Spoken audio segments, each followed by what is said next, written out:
Bonsoir, nouvelle semaine pour le 7-8, l'actu sur TV Fil 78, le journal de la rédaction. Nous allons faire le tour des principales informations de ce jour, en ce lundi 24 février. Nous débutons par ces jeunes majeurs sans papier qui ont rencontré leurs nouveaux parrains et marraines. Depuis plusieurs années, le réseau Éducation sans frontières des Yvelines organise ce type de rencontre pour protéger les jeunes scolarisés qui vivent sous la menace d'une expulsion. Les précisions de Yolène Torres. À Versailles, ce lundi, 17 jeunes majeurs sans papier ont été parrainés. Un événement organisé par le réseau Éducation sans frontières depuis plusieurs années. L'objectif, protéger ces jeunes en cas d'interpellation et agir pour leur régularisation. C'est en tout cas le rôle de chaque parrain et marraine, comme Nicole Bock, marraine d'un jeune lycéen en première année de CAP mécanique. Il peut nous appeler n'importe quand, il ou elle a notre numéro de téléphone et on peut aussitôt intervenir en fonction de la nature du problème. S'il est arrêté, etc., on est là pour le soutenir et c'est important pour eux de savoir qu'il y a des adultes qui s'engagent à leur côté.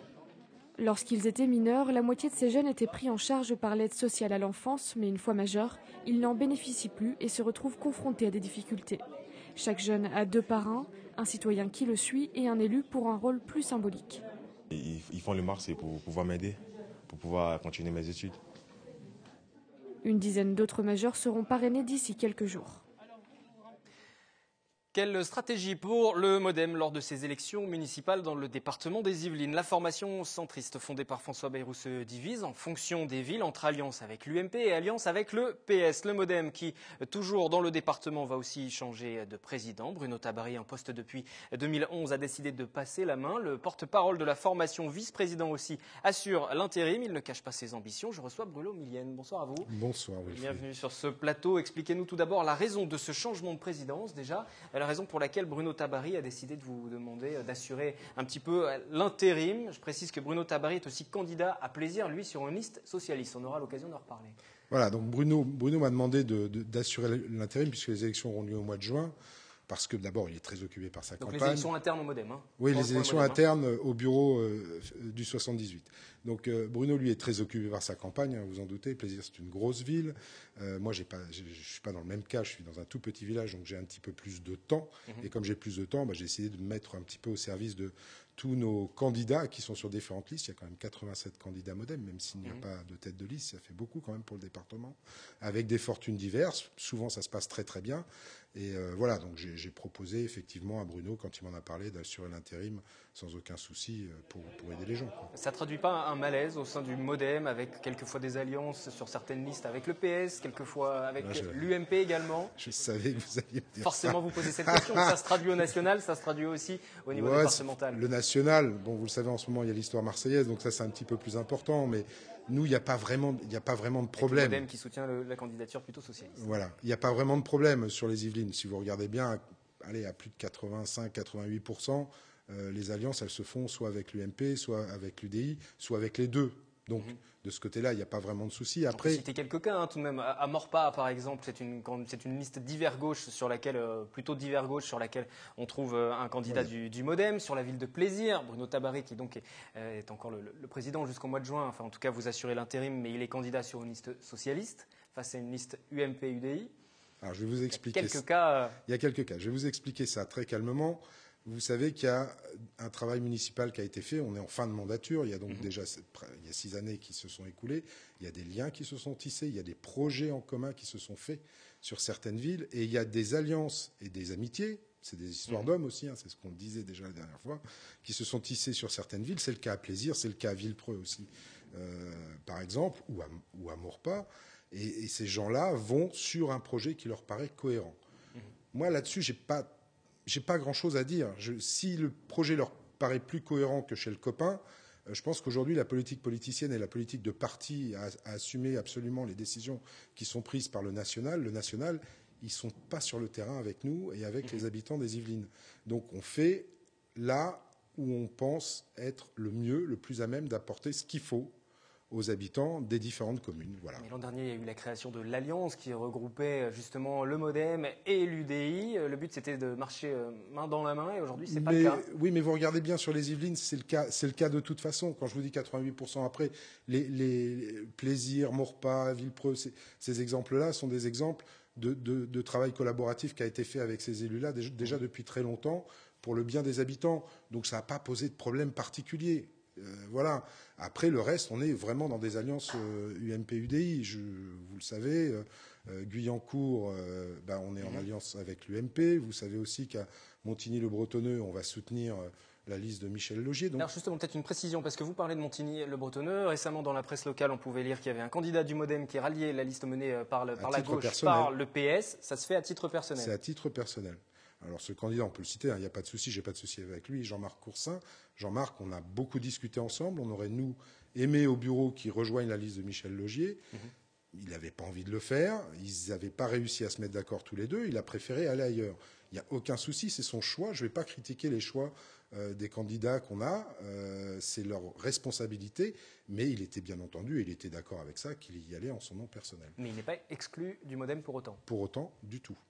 Donc c'est là qu'on joue un peu sur l'ambiguïté qui est dénoncée aujourd'hui par Jean-François Copé, le président de l'UMP. Il parle d'ambiguïté dans la stratégie du MoDem. Je veux vraiment qu'on fasse un distinguo entre les municipales, j'ai un sondage là, je vous l'ai montré tout à l'heure, la préoccupation majeure des Français, c'est pas le parti politique d'où est issu le candidat, sauf pour les grandes villes. Bien évidemment, les grandes villes, ça a un enjeu national. Mais dans les autres villes en France, non. Ce qui est important pour les gens, c'est comment la commune est gérée et comment les projets sont portés et s'ils sont réalistes. Les gens ont besoin aujourd'hui de savoir ce qui va devenir de leurs impôts locaux. Vous comme moi d'ailleurs, tous autant qu'on est, ils ont aussi besoin d'avoir de la transparence sur la gestion municipale.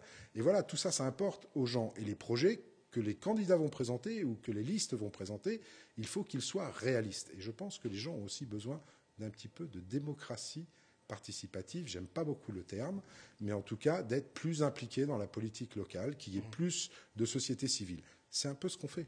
Mais vous n'êtes pas toujours tendre avec vos alliés du moment. Récemment, vous avez écrit une tribune, et je vais vous citer, entre la condescendance de certaines têtes de liste UDI ou UMP à notre égard, la relative bienveillance de celles du PS, qui n'hésiteront pas à un moment venu de nous planter un coup de poignard dans le dos, que nous reste-t-il? C'est la question que vous posez.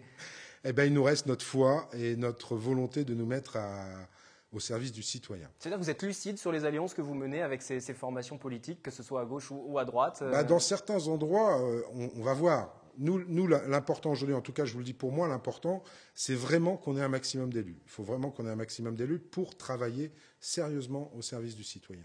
S'il y a des dérapages, comme on l'a toujours fait, on les signalera. C'est tout. C'est pas une menace. Je pense que les gens aujourd'hui ont envie de voir des politiques vraiment politiques au service du citoyen et pas de la politique politicienne. Ce qu'on promet, on le tient dans la transparence, dans la gestion du budget municipal qui est très important, c'est difficile en ce moment, il ne faut pas de dette, il faut faire attention. Et bien voilà, nous on est là pour ça, on est assez innovant, demander quand même à pas mal de listes, de candidats, de têtes de liste avec qui on est alliés. Je pense que les candidats MoDem dans les alliances qu'on a conclues, ont beaucoup travaillé et ont amené beaucoup d'idées. Et vous arrivez justement à vous faire entendre au sein des différentes listes qui sont constituées lorsque vous arrivez? Oui, d'un terme programmatique, en général, oui. Après, ça dépend ce qu'on porte comme idée. Si on n'en porte pas beaucoup, évidemment, on se fera moins entendre. Mais en général, quand on porte de bonnes idées, on se fait entendre. Aujourd'hui, le MoDem, c'est une formation vraiment centriste, de centre-droit ou de centre-gauche? Alors, je vais m'en référer à une récente tribune qu'il y a eu dans le Nouvel Observateur, un article qui disait « Que reste-t-il du MoDem ?» Alors les gens disent, évidemment, le MoDem, quand Bayrou, en 2012, a offert son soutien à François Hollande, ils ont dit, voilà, tous les centres droits sont partis à l'UDI. Alors maintenant qu'on est avec Jean-Louis Borloo pour l'Alliance, c'est tous les centres gauches qui s'en vont. Alors d'abord, pas de panique, c'est pas vrai, d'accord. C'est comme dans tous les partis, il y a des gens qui partent, il y a des gens qui reviennent, et on a un taux à peu près constant d'adhérents, donc ça bouge pas beaucoup. Ceux qui sont partis ont été remplacés, et les gens ont oublié une chose, il y a un noyau dur, c'était à peu près un tiers. Vous regardez la répartition du MoDem, c'est un tiers de centre droit, un tiers de centre gauche, un tiers de centristes extrémistes, on va dire ça comme ça, dont je fais partie. Et ce tiers-là, il est là. C'est pas trop dur pour vous, en tant que centriste extrémiste, justement, de tenir la maison entre la gauche et la droite? Ce qui est difficile, et vous le savez très bien, c'est de faire comprendre aux gens que, je ne vais pas reprendre le terme nini, parce que ça, c'est pas bon. Nous, ce qu'on veut, c'est travailler avec l'ouverture la plus large possible. Il se trouve qu'aujourd'hui, au niveau national, ça s'est vérifié dans plein de cas, les socialistes nous ont un peu claqué la porte au nez et ne nous prennent pas au sérieux. Il se trouve qu'on s'est rassemblé avec les gens de l'UDI, et notamment avec Jean-Louis Borloo, qui a beaucoup de points communs avec François Bayrou sur la vision politique, à la fois de la France et surtout de l'Europe. Et il se trouve qu'on n'est pas si mal que ça avec ces gens-là. Finalement, il y a peu de choses qui nous divisent. Nous, ce qu'on veut, c'est bosser bien, redonner ses lettres de noblesse à la politique et arrêter de polémiquer sur la politique politicienne. Ça ne nous intéresse pas. Bien sûr qu'il y en a au niveau national. Je ne vais pas vous dire le contraire. Il y en a pas dans le département. Mais nous, localement, mais non. Mais il y en a forcément. Oui. Il y en a forcément un petit peu. Mais autant que faire se peut, on essaye de l'éviter. Et je pense que les électeurs municipaux jugeront en fonction des projets, en fonction des campagnes qui seront faites. Et si elles sont sincères et réalistes, je suis persuadé qu'ils feront le bon choix. Merci Bruno Millienne d'être venu en plateau. Donc vice-président du Modem 78, vous assurez l'intérim en ce moment avec le départ programmé de Bruno Tabary. Merci à vous. Merci. Et puis pour suivre l'actualité de la campagne des municipales, rendez-vous chaque mardi 18h30, Municipal 2014, l'émission, le magazine pour tout savoir de ce qui se passe dans ce département yvelinois. Et n'oubliez pas aussi les débats que nous organisons chaque mardi, chaque jeudi à 20h. L'actualité de ce 24 février, c'est aussi la nomination du vicaire général du diocèse des Yvelines, Olivier Le Borgne, au poste d'évêque d'Amiens. La cérémonie d'ordination se déroulera le 6 avril en la cathédrale d'Amiens. Ordonné prêtre en 1991, Olivier Le Borgne était le bras droit de Monseigneur Aumônier. Il a grandi dans les Yvelines. Il a été entre autres responsable local des JMJ en France en 98. Il est aussi prélat d'honneur du pape depuis 2012, une distinction honorifique. Tout autre sujet, 5e édition de l'ITOP, c'est le concours international d'aéromodélisme au Clé-sous-Bois. Les pilotes et leurs maquettes qui ont encore proposé des prestations spectaculaires qu'ont suivi pour nous Olivier Maniscalco, Anthony Reich. Nouvel envol pour l'ITOP au Clé-sous-Bois. Pour sa 5e et dernière édition, la compétition internationale d'aéromodélisme a encore une fois réuni les meilleurs pilotes mondiaux. Très spectaculaires, les démonstrations de voltige ont offert un show impressionnant. Les modélistes étaient jugés à la fois sur l'épreuve des figures imposées, où le jury note la qualité technique et la géométrie, mais aussi sur du vol en musique, où les pilotes proposent un véritable ballet aérien. Un pilotage exigeant qui requiert certaines aptitudes. Il faut avoir de bons réflexes, d'excellents réflexes, parce que de temps en temps, l'avion ne va pas faire exactement ce qu'il faut, donc il faut avoir de très bons réflexes avec la télécommande. Mais c'est surtout une question d'entraînement, à force de faire. Et puis surtout savoir construire aussi. Parce que souvent ça casse, donc il faut savoir reconstruire. Les maquettes fabriquées en plaques de d'éperon et en papier millard, matériaux qui servent d'habitude à l'isolation de nos maisons, font un peu moins d'1 mètre d'envergure pour un poids qui varie entre 50 et 100 grammes. Des mesures peaufinées durant la construction des modèles réduits où le moindre réglage compte. C'est principalement des changements de forme sur l'avion, des améliorations de répartition de surface et toujours essayer de gagner du poids parce qu'en indoor, plus on est léger, mieux ça vole.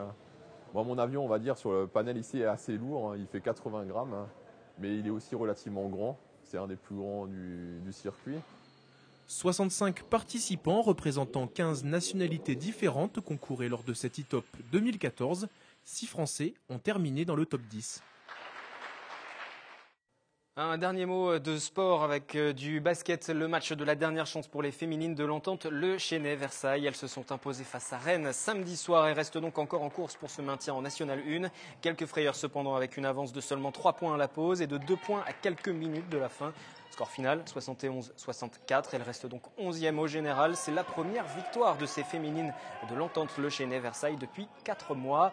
Pour l'essentiel du sport, rendez-vous ce lundi soir avec Anthony Reich et son 7-8 Sport. L'actu revient demain à 18h sur TV Fil 78. Toutes nos émissions sont à revoir en replay sur notre site internet. Je vous souhaite une excellente soirée.